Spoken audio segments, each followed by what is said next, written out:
Нүүдэлчдийн зам.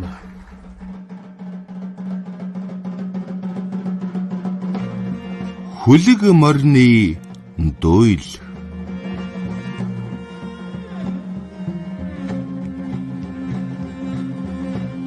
Монголын зүүн хязгаар Дорнод аймгийн зүүн захын боомтоор гарч алтан эмээлээр хөлийн дээс алхлаа.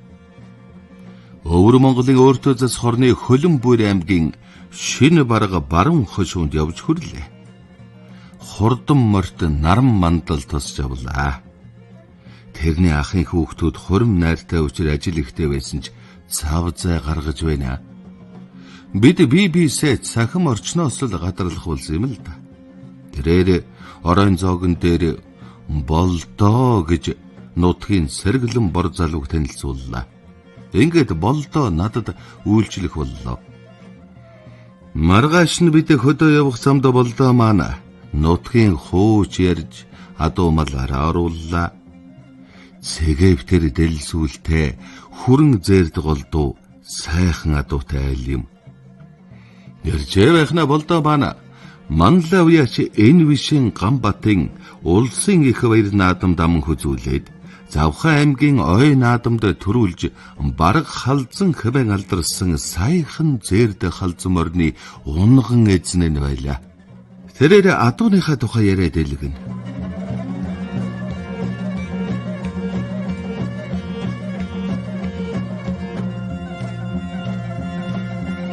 Унган зээрд халзан морин моринд дуртай хэм бүхний харааг булаасан сайхан хурдан морь боллоо. Би халзан морио эхнэр болох хүнээ бэр буулгах та унаж явна. Өөрөө үйж хурдлуулна. Хэзээч зарж худалдахгүй ясын нутагтаа тавина гэж 3 амлалт өглөө. Тэр үед манлай хурдан морь хайж байлалт. Нэг банкны дарга настай битэр хэдэд хүн халзан морийг шууд 50,000 юанаар авна гэлээ. Тэгсэн нутгийн хурдан морьт наран мандал энэ халзан морь том наадмын газар олон хурдлах морь байгаа юм да. Чи манлай дөгвөл тэр уйж чадна. Чамд байвал тарган сайхан морь байж угаад л хонхортой дуусна гэлээ. Тэгээд манлай дөгч хурдлуулад алдар суугна мандуулах боллоо. Манлай 5 түмээр авах мөнгөний боломжгүй байгаагаа хэлсэн. Тэгэхээр нь би за тэгвэл 1 түмэн төгрөгөөр аваа. Хэрвээ энэ морь хөлгүй болох ч юм уу, нас ахаад ямар нэг байдлаар уралдахгүй болох юм бол би түмэн төгрөгөөр буцаан авч нутагта ясын тавина гэсэн хэлцэл тогтоод манлайд өгсөн юм. Тэрнээс хойш нэг өдөр наран мандал хэлж байна. Болдоохо. Халзан морь зарчихлаа. Монголоос бандгай ган хуйг энэ вишийн Гамбат гээд 2 нэртэй уяачрээд хурдан морь хайж явна. Ган хуйг уяач халзан морийг үзсэн дороо энэ морийг авъя. Энэ бол Монгол наадмын морь мөн байна гэдвэл. Тэгээд манлай ахтай чинь бид хоёр ярилцаж угаад өгөөд явуулчихлаа гэдэг юм байна. Тэр үед Монголын 2 уяач манай голын сайн уяач Довдон Баатаргуйн адуун дээр очижээ. Тэдний 300 гаруй адуу оршин голын усанд орж байлаа. Адууны цаад захаар зайтайхан 2 морь усанд орж явахыг харсан дороо ган хуйг. Тэр хамгийн цаагуур орж байгаа цавдар морийг авъя гэж хэлдэг. Довдон өвгөн би энэ морийг зарахгүй. Нас нь нилээж явчихсан. Очоод чиний хэргийг бүтээхгүй байх. Одоо 16 хүрчгээд байгаа юм гэж. Энэ Довдон Баатаргуй бол манай нутгийн толгой уяач нэг. Морь сайн танин. Би цавдар үрэг 1993 онд шүдлэн 94 онд хязаалан сумын наадамд дараалан төрүүлүүлчихэд байхад Довдон өвгөн 10 адууны өртөг шууд тоолж өгöd авсан юм. Тэр үед адууны үнэ 500 зоос хүрч байлаа л. Тэр цагаас Довдонгийн цавдар гэдэг хурдан морь гарсан юм та. Манай хөрөн азарга зээр талзангүй хоёрын дундаас олон сайхан морьд гарчээ.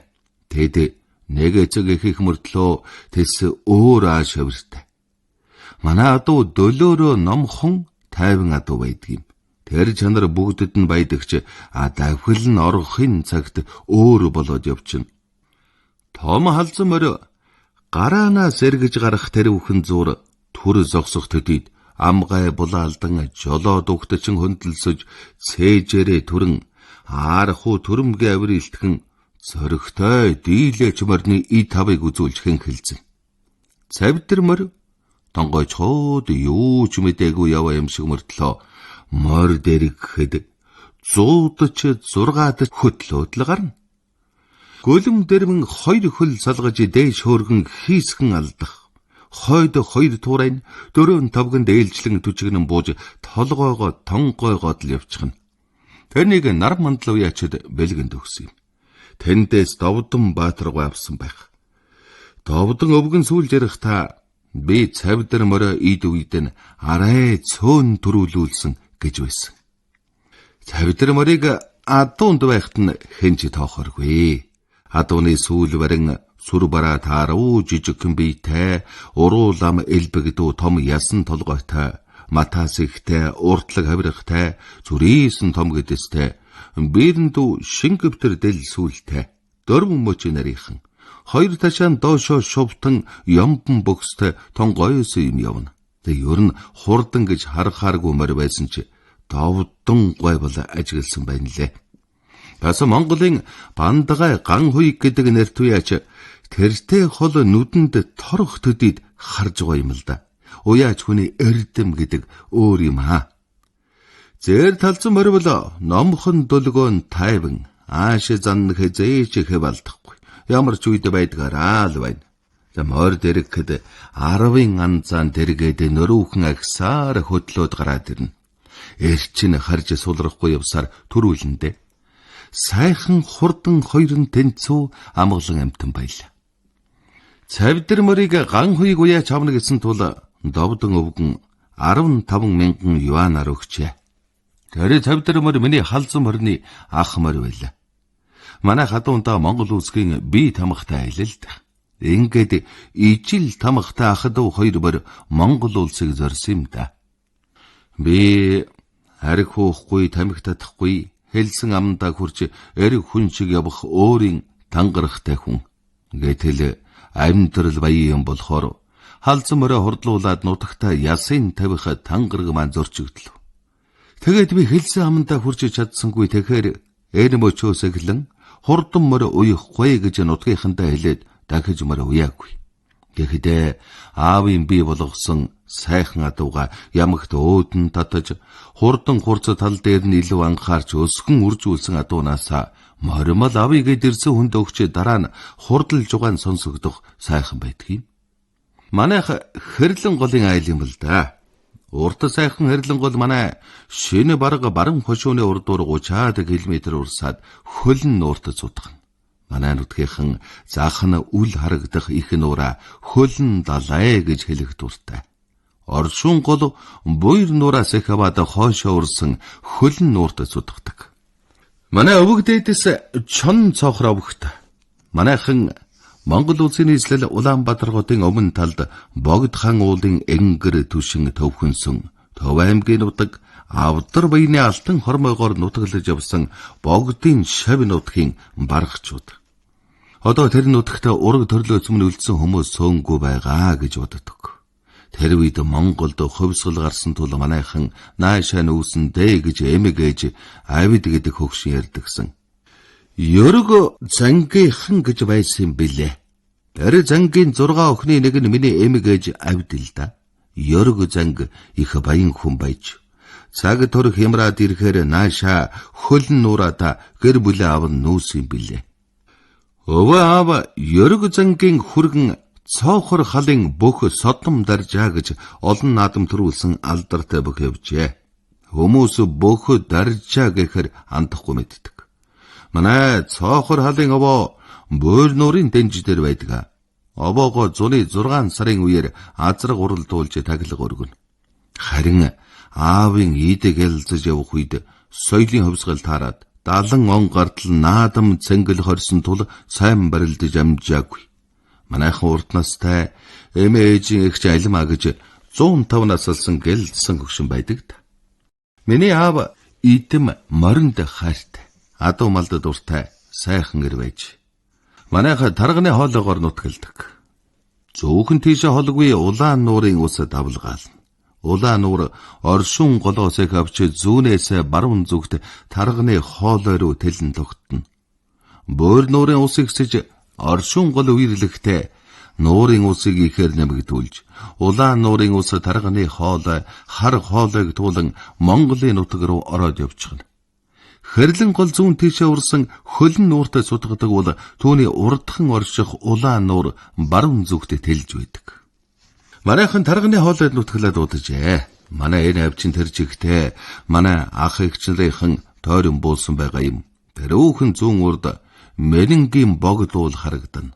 Энэ улаан дагж энх тунх сайн сайхан явж байна төө. Ер нь манайхны адуу бүгд аавын хүрэн азраг зэр талзангууны үр удам болж байгаа юм. Аав халзангууг унаг байхад нь сайнгүй болно гэж шинжээд авсан гэж байгаа. Тэр ийм түүхтэй. Манай засгийн ордны адуу хариулдаг нэг хятад хүн байж, тэр адуунд халах Монголоос ирсэн хул азраг байлаа. Азраганд цэвэр англ цусны хэрэгүү хураалгасанд охин зээрд халзан унаа гарч илдэ. Тэр жил манайх 80 үнэнээс 80 тугал бойжуулаад 4 гунж 1000 юанаар шагнуулсан байна. Тэр үеийн 1000 юан гэдэг их мөнгөө ээж минь 1000 төгрөгөөр 6 хүүхэдтэй 2 өрөө байшин барьж өгнө гэд бом баяртай явж байлаа. Тэр 1978 оны намар аав шагналынхаа мөнгөөр нөгөө зээрд халзан унгыг хожим хурд гаргахгүй болно гэд адуучин хятадаас аваад ирэл. Ээж бөөн уур даанчт. Чи хүнээс ийм үнэтэй уусан унаг авч байхаар хэдэн хүүхдээ бодсонгүй юу гэдэл өглөж гарч. Аав өвлжөнгөө ээж загнуулсан санагддээ. Халзан унаг үнэхээр сайхан хувирч байлаа.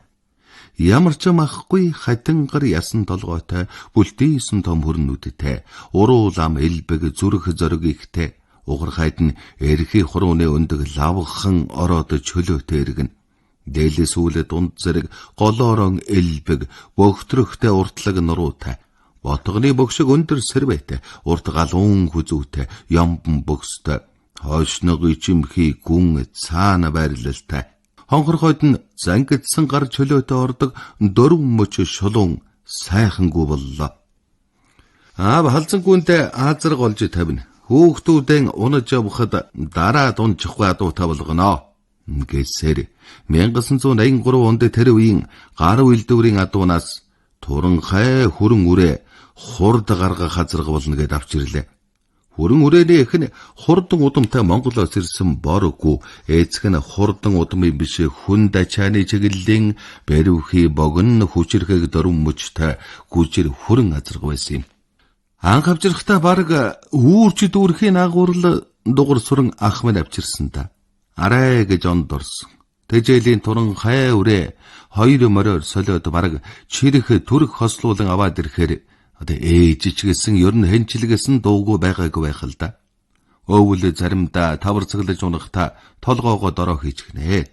Тэгээд хүн дуудаж элбэж хамжиж босгох зэрэгээр онд оруулчихлаа. Хөрөн үрээ манайд ирээд азраг боллоо.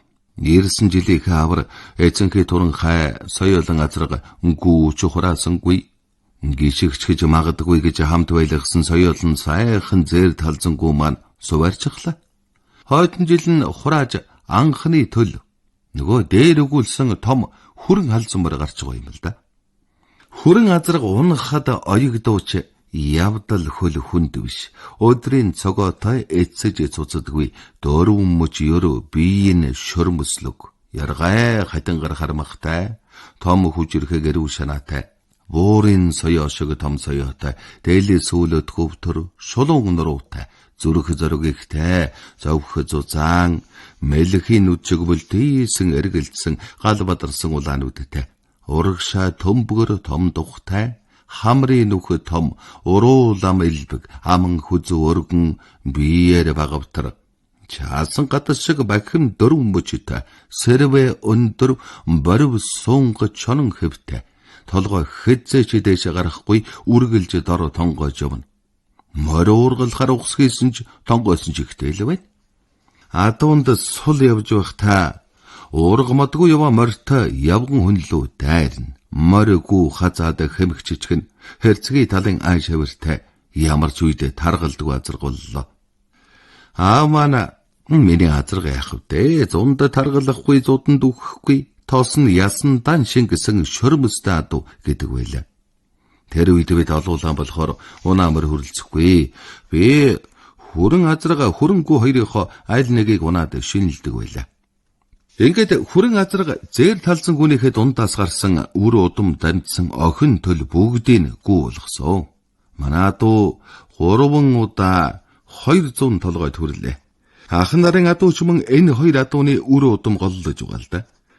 Хүрэн азарга үе үесхэн хилэн бадрахаараа морьгүй барьж хад байсан таав сарчхыг гэлээ. Араатны соёо өсөг соёон адууг нэг хазгатал татна шүү дээ. Аавыг зарчих яа гэхээр ээж нутгийн нэг шавран дээр очиж асуусанд тэр азаргыг зарж болохгүй. Олон хурдан адуу гаргах юм байна гэсэнд зарах хам болсон юм. Манай нутагт ламыг шавран гэдэг юм л та.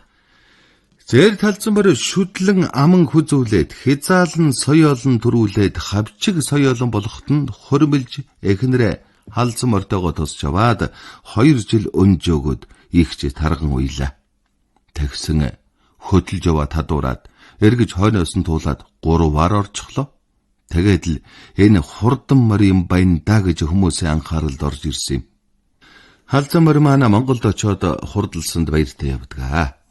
Манай өвөг дээдээс богд уулын өвөрт авдар баяны алтан хормойгоор нутгалж байж. Тэр үед тэд нарыг ахалж байсан сүхэй лам одоо бид ууланда амтай, усанда жаргалтай мэнэнгийн богд уулан түшиж амьдрах цаг болсон гэснээр нэг их харанхуй манан буусан үеэр тэмээнийхээ амыг боож нохойныхоо хошингыг халуун төмрөөр хайраад мэнэнгийн богд уулаа чиглэн гарсан гэдгийг. Манай өвөө бөхөд аржаа дүүгийн хамт хоёулаа хөсөг тэргийг даган хөдөлсөн гэдэг юм билээ. Тэгээд өвгдийнхөө нутаглаж байсан богд хаан уулын ард халзан морь минь хурдалж бараг халзан гэж нэрд гарсныг хожим олж сонссоо л доо. Одоо бодож байхад азраг гүүний тохироо бүрднэ гэдэг энэ хүрэн азраг халзан гүүн дээр тохиолсон байх. Энэ хоёрын дундаас олон сайн адуу гарсан.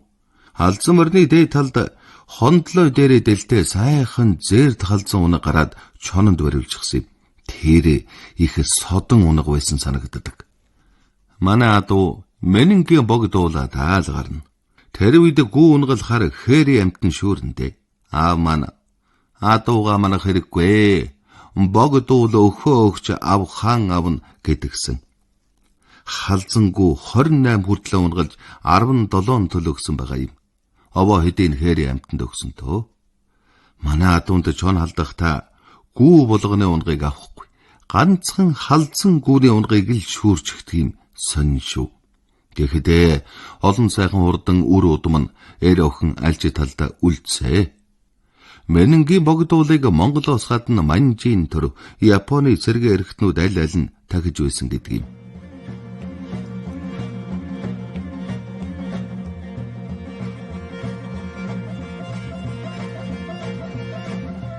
Бид давхсаар тэдний адууны бэлчээрт дөртийн хоолойд давхин ирлээ. Тэдний хөдөөгөр хоолойхоо баруун бийд хашаа сарвч байшин барил гам барин давхинжээ. Тэрүүхэн хойно дөртийн нуур мэлтийн. Тойрон бүрдний усаа дагаж хужир мараа бурдсайн. Улаан будрагын өнг ялгарн тодорч намрын үзэмж нэмхэн шүдлэн говьнуудхийг санагдуулна. Улаан бургасны навчис зуны турш нов ногоон өнгөөрө тунарч шар цэцэг дэлгэрэн байдаг гин. Намрын сар гарч ирэх үеэр будрагны навчис улайж шар цэцгүүд дэлбэг хомин хатаж үрэл шиг жаахан болоод хагдран ундаг ажээ. Тэр үеэр будраг нь бүр гүн улаан болж байгалийн нэгэн үсгэлэн го бүрдэх. Хавар болж цас ханзраад ирэх үед хонь ямаа газар унсан шар цэцгийн жижигхэн булцуунуудыг түүж цээр дороо сэхэл авч таргалаад ирдэг гэн. Болдоо маань цааш нь ингэж ирлээ.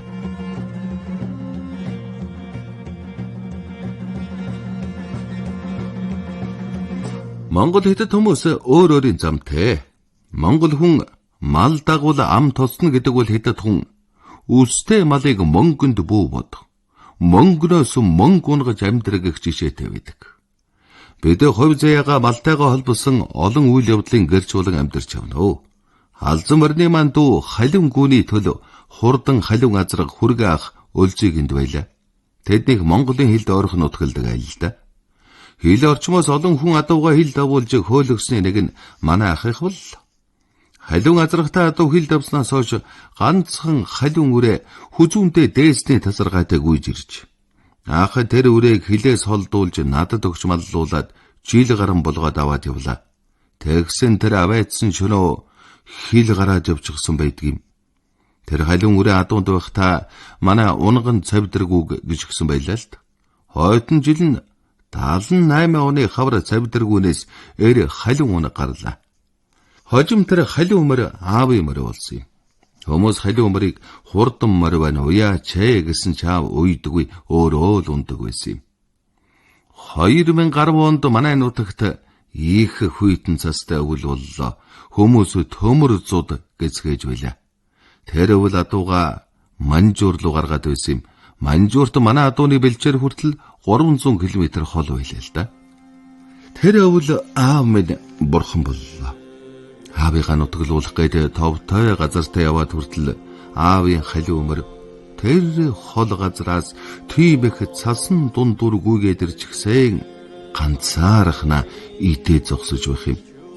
Эцэнхий туран хай хөгшин морой хараад ямар учиртай юм бол гэж бодохоор дотор улам харан хуйлна. Аавыгаа хөдөөлүүлээд буцлаа. Тэр их хөр цасан дундуур дахиж ирж чадсангүй хатууч өвөл болсон тоо. Хавар боллоо эхнэр минь хоёулаа явж халин өмөрөө эргэж очи амьд болов яасан болоо л гэж байна. Ямар тач машиныхаа ардаж аал тэжээл өвс хийж аваад агвлаа. 3 сарын сүүл шовдорж байгаач цаасаа цоохордох ягаачгүй хүйтэн ирж буураагүй байлаа. Яваад очид л халин өмөр аавын шарлыг тойруулаад цаасаа чавчиж идсээр тэр орчим хав хар болсон байл. Бидний бараанаар сүүл хадгах маягтай өнгөз усан сэрэгчгсэн сортолзон сэрбэлзэж байна.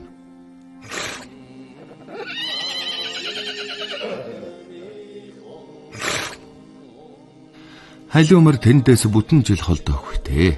Адуу ирчгээд байхад ижилдээ нийлэхгүй байж билээ. Сүүлд халин өмөр минь яг тэр газараа аавын шарлийн дэргэд өнгөрсөн байсан та хөөрхий хэмээч хүй.